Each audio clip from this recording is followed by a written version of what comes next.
Okay. Cool. So, good evening, friends. My name is Ankit, and I'm from Dialogues. And this evening, we'll be having a quick chat with one of the most talented writers that I've come across. Name is Asha. Hi, Asha. How are you? Hi, Ankit. Thanks for those nice words. Arre. You made me laugh. झूठ नहीं बोला. Everything is truth. Thank you. Yeah, How are I'm you doing doing? good. Thank you. I'm doing good. How are you? I'm doing well. And yeah, thank you so much for giving us your time this evening. So friends, today we'll be talking to Asha in general, her journey as a writer in the first half of the talk. And then in the second half, we will deep dive into a specific genre of writing, which is realistic fiction. Realistic fiction, yeah. So it sounds contradicting to each other, Good catch. but we'll talk about it in the second half. So let's get started. So Asha, why don't you tell us something about yourself? Okay. So you said as a writer, right? So I don't know if I still can call myself a writer, but I'm getting there. I want to Okay. be one. I believe to be heading on to that path. So I started writing from the time I think I was in college. Till then, been more of an avid reader, but writing as such started when I was in college, and Yeah. I kept all those writings to myself, never showed it to anyone. Mainly memoirs and kind of stories which you would do, which you would write when you're a teen and all of that. Yeah. But there was this creative writing facilitators workshop which happened in Chennai about 11, maybe not, yeah, 11 to 12 years back. Okay. And that was a turning point, I would say, right? So it was organized by the British Council in Bangalore, British Council, and we had participants from all across the country coming together in Chennai, and there was a 6-day session which was facilitated by very well-known writers, one from the UK, one here from India. And that was a turning point for me. So after that session, we were asked to facilitate sessions in creative writing for people in our respective cities. And I started doing that. And a byproduct of that session was that we got out a book of short stories. I think one of my first contribution to a collection of short stories happened after this. It was called Ripples, and it happened after this workshop in Chennai. Okay. So from there on, I haven't been writing and publishing too much, but yes, I have kept on writing. And in 2015 is when a fellow writer, a friend, and myself, we got together and did something called a collaborative novel. Again, this person was somebody who I had met at the workshop, and we got together and we brought out this novella called Literally Yours. And this was launched in 2015 at the Jaipur Literary Festival. Wow. So yeah, that was quite an exciting moment, I would say, that the first time so-called the tag of a published author came with that, right? And that was really something that I can never forget. I always look back to it with a lot of fondness. From there on, again, writing has been continuous. What I feel about it is that one lesson which I've learned from the first novella which came out was that unless you're really ready with your story, you can't just go ahead and publish. That's something which I believe in, and I want to keep getting better at what I do. So the classes which happen with Dialogues, they really help. We get to know a group of similar or like-minded people. They talk about writing, about the craft, and even though it's at the beginners level for them, they still have so many ideas, and it always triggers the mind when you interact with a group of like-minded people. So the classes have been really fun. We have gone ahead with those, and currently I'm working on a novel on my own. It's a full-fledged novel. It's I've finished the second draft of it, so I'm in its So I was editing. not wrong when I said a writer. Yeah. Well, I don't know. I don't know. So anyway, let's not get into that. Yeah, so that's where I am right now. And you work with the British Council. I believe. No, I don't work with the British Council. I work with a company called DXC Technology. This Okay. is a company which was formed from legacy HP, Hewlett Packard, and another Okay. company called CSC. So Yeah. I joined HP. I worked there for about 9 years, and then I moved to DXC, and I take care of learning and development. So it's essentially training and Okay. knowledge management and all of that. Right. But you've done work with the British Council. I was a member there, and Yeah. I worked with the British Council by organizing these sessions again, the creative writing sessions Okay. after the Okay. workshop. Yeah. So I started from there, and then I came to Dialogues. I think about 3 years back. Yeah. Yeah. Yeah. Right, 3 years. Yeah. Yeah. So, so you're saying the transition from, so you started with reading and then you transitioned into writing a little bit and then you started taking classes. How did that transition happen? Like writing for yourself and then teaching how to write? Teaching writing. Yeah. Well, so I did my master's in English, and my first job was that of a lecturer, right? So I Okay. started teaching at a very young age. Immediately after college, I started teaching. I Oh, wow. guess my mom was also a teacher at heart, even though she was a doctor by profession. She was a Yeah. teacher at heart. And she was always the one who kept pushing me to go and take up a teacher's role, saying that that's the most noble profession that you can get into. But I guess at that time, being the rebellious, youngster that I was, I said, no, whatever you say, I'm not doing it. I'm doing something else. Right? So I moved away from it. I joined the IT company, but the teacher in me never died, I guess. So Yeah. when this opportunity came, I took it, and I've been having a lot of fun. Fair enough. So yeah. So let me ask you a very obvious question. I ask all our community facilitators. So, what is this one thing that you really, really, really love about writing? You said you're having fun, so there must be something that's triggering that fun. More than having fun, I think for me, writing is definitely a form of expression.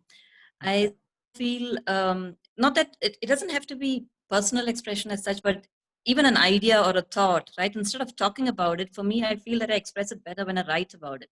Maybe Okay. the time that you get, the space that Yeah. you get in your mind when you write, that helps. So I would say for me, that's the most important thing that I get out of writing. So it's almost like meditation, right? So you want to spend time with yourself, you just shut yourself in a room or in a Yeah. space where no one is there to trouble you, and you go with your stories and get writing. So then there is the fun element too, but that comes second. Fair enough. So is that Asha's way of bringing stories out? Matlab you lock yourself in a room and then write like, please don't disturb me in this Uh, thing. well, maybe not locking myself up in a room, but yes, I prefer to be alone. Okay. And I'm someone who gets easily distracted. So if there is a noise around, I can't even work with music. I mean, I have Okay. heard of people who work with music on and all that. I can't do that. Yeah. I have to have complete silence, right? Okay. And even, yeah, my own, if I breathe too heavy, then I get distracted. It's that bad. So I need silence. So I prefer to wake up early in the mornings and spend that time in writing. Okay. I keep aside at least an hour a day, every Wow. day. And Okay. that's been a habit now, yeah. Yeah, I guess So I have a lot. I guess there are different people have different ways or zones in which they can write. Like we have people who just come to dialogues and sit and they're like, we want that openness, we want people around us, so that Hmm. maybe some people get inspired by the noise or the sounds Correct. around Yeah. them, I guess. Yeah. And I think in a workshop, what I have noticed over the years is that Yeah. when you're giving them a prompt to write, right, Yeah. and you're giving them say about 5 minutes to write, Mm. so even though they crib when they start, Yeah. I think some of the best work comes when you're actually put under pressure. Right? Makes So sense. Yeah. I haven't tried that much except for when I was in a workshop, but Okay. I've seen that people really struggle and get that out in those 5 minutes that they get, even if it's a short paragraph. So it could be raw, but it's really good. Okay. Okay, I'll ask another question. So there's one term that we always hear, and it's especially associated with writing. It's called a writer's block. Is it Okay. something very real? And if it is, do you come across writer's block, and how do you overcome it? Um, Honestly speaking, I think writer's block is a little overrated. Okay. But having said that, I would say people do find spaces of emptiness in between, right? So sometimes if you spend a lot of time in doing the same thing, every one of us would need a break, be it whatever work that you do. Yeah. So I guess it's the same with writing too. In fact, this book that we brought together, Chetan and I, the novella that we brought together, Yeah. one of the core themes that we discussed over there was writer's block. Oh, Right? So okay. it's a book about writers, and Yeah. the main character faces writer's block, and he goes through the journey and figures out a way to get out of it. So that's one part of the story. For me, yes, there are times when, especially if I'm working on something, the novel that I'm working on, if you're working at it for days on end, Yeah. there are days when I open my laptop and nothing comes to my mind, right? So I don't even know where the story is going. Sometimes you're just completely blank. And Yeah. then what I do is I go back to my old chapters, I try editing them. And then that helps you to get into the flow of the story again. Or I do something completely different. I like just maybe a little bit of gardening and all that. So it's fresh air and something completely different from writing. You get your hands dirty. So all of that. You try something different and then come back to it. That has worked for me. Fair enough. So it is real. It happens. And as you said, Yeah, it yeah. can be a writer's blog, it can be an artist's blog, it can be a Yeah, it's coder's just a blog. blog. It's Yeah, a it's blog. just a blog which happens when you do one thing for a long time. You just need some space away from it, I guess. Maybe writers were the ones who publicized it. Maybe, yeah, Enough. maybe that's how the phrase came about, right? Yeah. Yeah. Uh, cool. One other generic question before we deep dive into our genre for the day. Um, do you take inspiration from other writers as well, or also is there a particular writer that you look up to? Oh my Love God, to read. there are so many writers who I look up to. They're Yeah. masters, right, in their Yeah. craft. And sometimes when you read those writers, you feel, what am I doing? Right. So you read that and then, okay, no, this can't be it. You can't get anywhere close to it. Uh, I've had friends who have told me the same thing. And these friends are like really well-known writers who have published Okay. so much of work. And they say, I don't think I can write anymore because I will not get anywhere close to the master. So if they say that, then so yes, there is definitely the question of inspiration which comes. Yeah. And to talk about a favorite writer, someone who I look up to. So I'm reading historical fiction right now because my Okay. novel that I'm working on is also around that theme. So this is a very young writer called Manu S. Pillai, Yeah. who has written a very detailed chronicle on Kerala history in the 19th and 20th century. It's called The Okay. Ivory Throne. And I mean, his language is impeccable, and the amount of detail that has gone into it, the research, and even though you're reading history, you don't get bored. You know, it brings a smile to your face. Sometimes you just wonder, wow, did this really happen? So it's so Yeah. engaging that it's really fascinating. So that's one writer that I can think of right now. But other than that, I like also the writing of William Dalrymple. So he was again into historical writing. He has done a lot Okay. of research on India, even though he is from outside the country, right? But he lives here in India. Then all the classics that I've grown up with while doing my studies and all that. So a lot of writers who have been an inspiration. I guess the trick is to, for me, I think you capture the essence of what they do, what they write, Yeah. right? So what is it for me? The essence that I'm looking for is mainly how they connect with the reader. So how is Okay. it that what they write actually makes a connect with you in your real life? Even though it happened, let's say, hundreds of years back, there is still that Yeah. human connect that you get when you read those things. So that is what I look out for all the time. And then does it also happen that when you keep reading these, does it help you improve the way you teach as well Yeah, in the workshops? teach and even write, I would say. So Even for right, example, yeah. yeah. So teach. So then you have references, right? So you Yeah. talk about maybe characters, and then you talk about a particular writer who created really strong characters. So you go to Yeah. that and talk about how he or she worked with the characters and how we can take maybe some elements from there. When I write, I think there's a difference in reading also, which you develop as you progress with writing. Makes sense. So Yeah. you read as the writer. So you will look at sentences and then you will look at images and you will see how the writer has used that in a context. And then you would think, okay, can I think of something in these lines? You know, what if in my situation I were to use a new image? How will I work with that and all of that? Mm. So that is the writer's eye that you use while you read. nowadays as a writer. So I bring that into my writing. I bring that into my classes also. Yes. Nice. So just to let everyone know, while we're talking on the topic of classes, so Asha, you do have a writing workshop coming up in the coming 27. weekend, Yeah. 27th at 11 o'clock. And it's an intermediate Right. level Yeah. writing workshop. So we did a beginner session last week, and we're doing sort of a follow-up session, which is the next level. So what is the difference actually when you say this is beginners and this is intermediate? What is the difference that we can expect? So these sessions are normally now, especially once we started with the online classes, we don't go beyond 2 hours, right? So in Yeah, 2 hours, while the in-person sessions were about 3.5 hours, which was yeah, more of time. So in these 2 hours, there is not much that you can cover in a beginner's session. So what I do is, first of all, people coming together from different parts of the country on a virtual platform, I realized takes a lot of time for them to settle down and break the ice. So that, yeah. you spend about 10, 15 minutes just to get people warmed up to the class. And then you start talking. So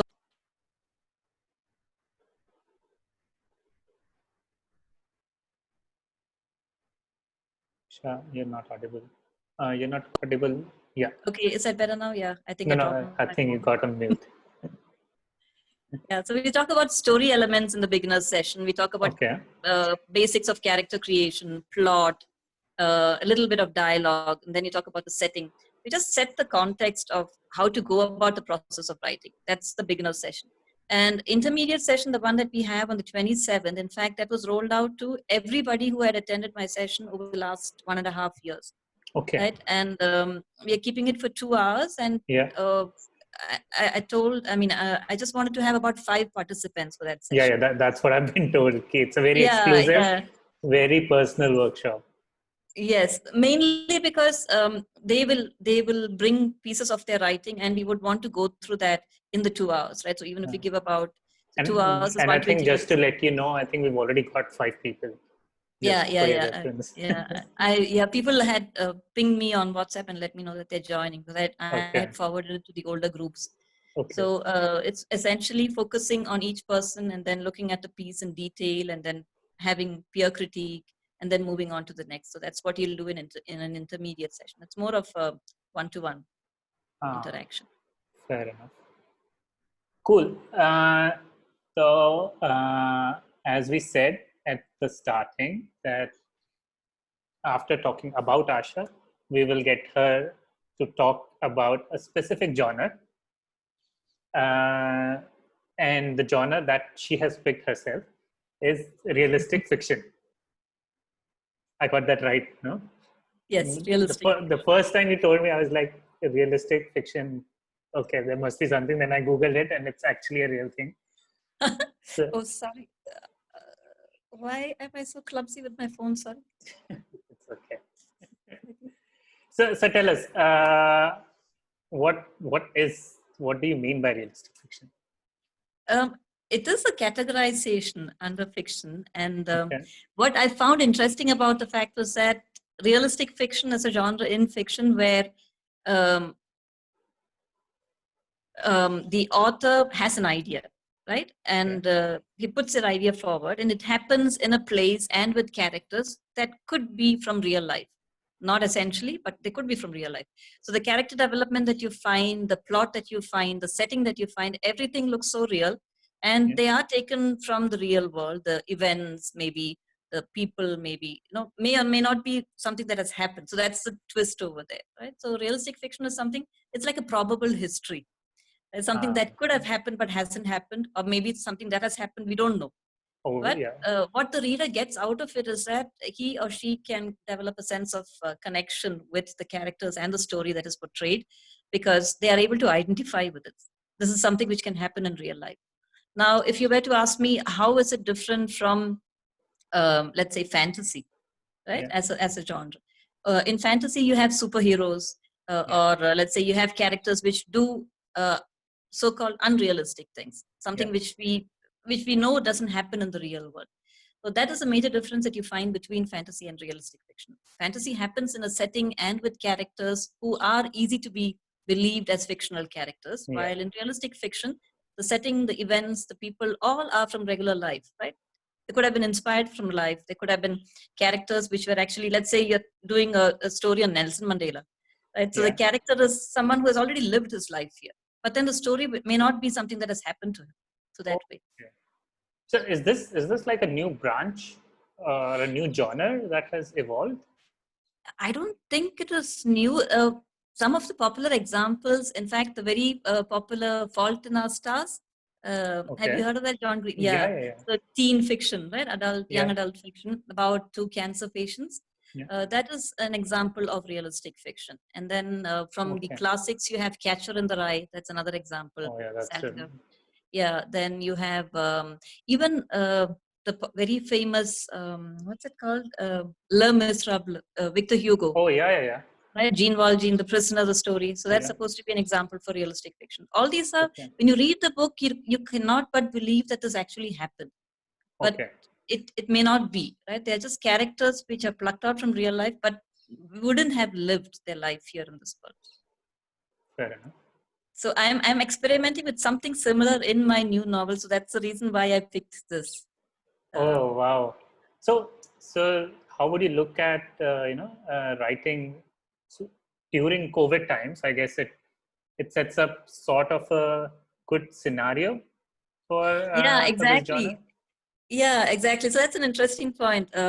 So in COVID times, which happened, let's say just about 4 months back, right? Yeah. 4 months back, our reality was something so very different from what our reality is today. True. And 4 months back, we wouldn't have thought that we would be living in a reality like this. Yeah. So today, if we were to write realistic fiction, Yeah. would we go back to 4 months back and write about what we have already experienced and make it sound real? Is that something that we can do? Right. So those are the things which keep triggering in your head. Is that a possibility? Now you think of vacations, traveling, Yeah. crowds, festivals. I don't know. In the near future, we cannot think of anything like that right now. Right? Yeah. When you Currently, see it's all about stay home, and that's it. yeah, stay home and masks and lesser Yeah. scattered crowds. And where can you think of a party where there is a rock concert or a music festival, anything? Yeah. You cannot think of it. I mean, you've come almost shut to that image right now because of what we have been going through. So if we were to write realistic fiction in COVID times, what would we write about? That's one of the questions which keeps coming back. Wow. So there you go. Now we know a new genre, and a very interesting one at that. Okay. I'm sure all the people who are in our books community as well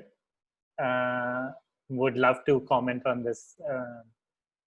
'Cause, the only It'll be time interesting we to hear see. Yeah. about different genres, like um, uh, last time I heard was like mythological fiction and historical Mm. fiction. Yeah. So Yeah. all these subgenres under fiction, we always get to know about this from our books community. Okay, So great. Yeah, even I heard it from friends who have been in this field for a long time. So that's when I started wow, researching years back. cool. So that brings us to the end of the talk today. And so yeah, thanks a lot for your time, Asha. Thank you too, Ankit. It was lovely Fun talking to talking you. to you always. And yeah, just stay safe and stay home. That's probably the only mantra right now. Correct. Yeah. Uh, Yeah. so yeah, thank you so much for your time, and You too. Take care. we'll catch up on Saturday morning now, That's right. Yeah. and we'll go through the workshop. Thank you so much. Take care. Bye bye. Bye.